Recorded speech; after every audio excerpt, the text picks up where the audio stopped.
दोस्तों, महाभारत हिंदुओं का एक महाग्रंथ माना जाता है। महाभारत युद्ध में बड़े बड़े व शक्तिशाली योद्धाओं ने भाग लिया था और इन्होंने अपने युद्ध कौशल से अपनी अपनी सेना को जिताने की हर संभव कोशिश भी की थी। लेकिन कुछ ऐसे महान योद्धा भी थे जिन्होंने महाभारत युद्ध में हिस्सा नहीं लिया था। कुछ लोग ऐसा भी कहते हैं कि इनके युद्ध में हिस्सा लेने से शायद परिणाम कुछ और ही होता।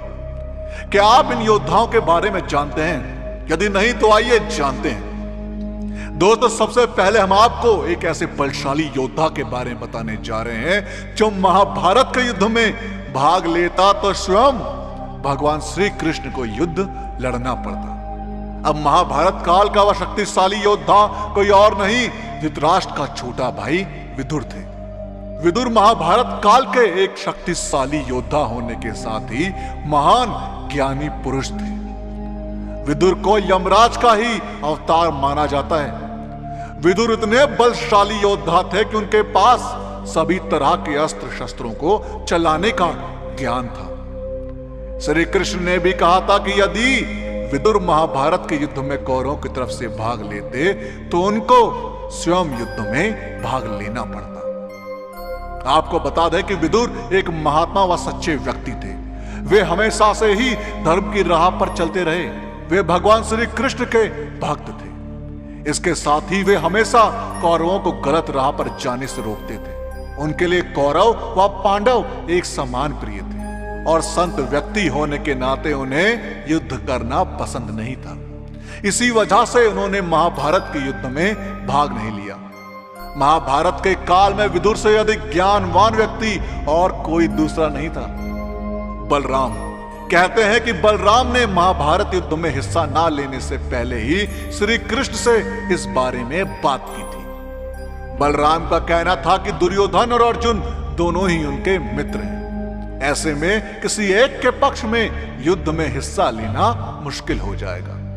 कहते हैं कि यह बलराम के लिए धर्म संकट की घड़ी थी। कृष्ण ने बलराम को समझाया था कि धर्म संकट की घड़ी हर इंसान के जीवन में आती है। ऐसा उल्लेख मिलता है कि महाभारत युद्ध शुरू होने से पहले बलराम पांडवों के पास भी गए थे। बलराम ने पांडवों से अपने धर्म संकट के बारे में बताया था। बलराम का कहना था कि उनका युद्ध में हिस्सा नहीं लेना ही उचित होगा और युद्ध के दौरान वह तीर्थ यात्रा पर चले जाएंगे। बताते हैं कि बलराम से ही भीम और दुर्योधन दोनों ने ही गदा सीखी थी।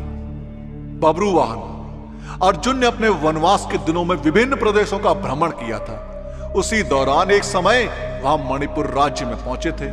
वहां वे चित्रांगदा से मिले थे और जब अर्जुन मणिपुर के राजा चित्रवाहन से उनकी बेटी का हाथ मांगने गए थे तो चित्रवाहन ने एक शर्त रख दी थी और अर्जुन और चित्रवाहन में यह समझौता हुआ था कि अर्जुन और चित्रांगदा की जो भी संतान होगी वहां मणिपुर राज्य की सेवा करेगी।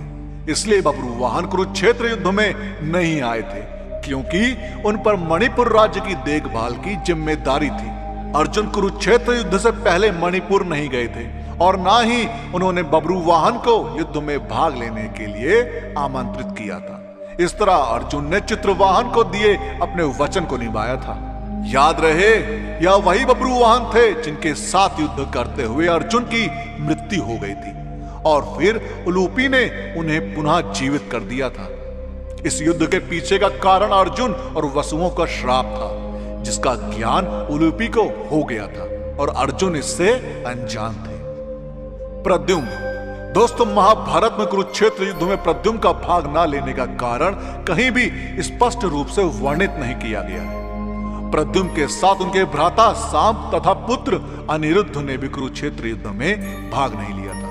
अगर वह भाग लेते भी तो अपने पिता श्री कृष्ण और अपने गुरु अर्जुन के विरुद्ध युद्ध लड़ते, ऐसी संभावना कम ही थी। प्रद्युम्न अति शक्तिशाली योद्धा थे। उन्होंने अकेले ही कर्ण, भीष्म, जरासंध तथा अन्य कई गुरु योद्धाओं को बंदी बनाकर एक मायावी गुफा में डाल दिया था। वह पराक्रम में अर्जुन के ही समान थे और हो सकता है वे युद्ध में भाग लेकर अपने गुरु और पिता का वैभव कम नहीं करना चाहते थे। परंतु अगर वह भी पांडव के ही पक्ष से लड़ते तो शायद युद्ध की अवधि 18 दिन की ना होती। दोस्तों, आपका महाभारत से जुड़ी इस घटना के बारे में क्या कहना है, हमें कमेंट्स के माध्यम से जरूर बताएं। और इस वीडियो का पार्ट 2 चाहिए हो तो कमेंट्स में पार्ट 2 जरूर लिखें। और साथ ही साथ अगर आपको हमारी आज की वीडियो पसंद आई हो तो टारगेट रखते हैं 5000 लाइक। अब 5000 लाइक इतने ज्यादा तो है नहीं, तो इस वीडियो को लाइक और शेयर करना ना भूल। और जिन लोगों ने अभी तक हमारे चैनल को सब्सक्राइब नहीं किया, उनसे मेरी गुजारिश है कि हमसे जुड़े रहने के लिए और ऐसे ही और भी वीडियोस देखने के लिए हमारे चैनल को सब्सक्राइब जरूर करें।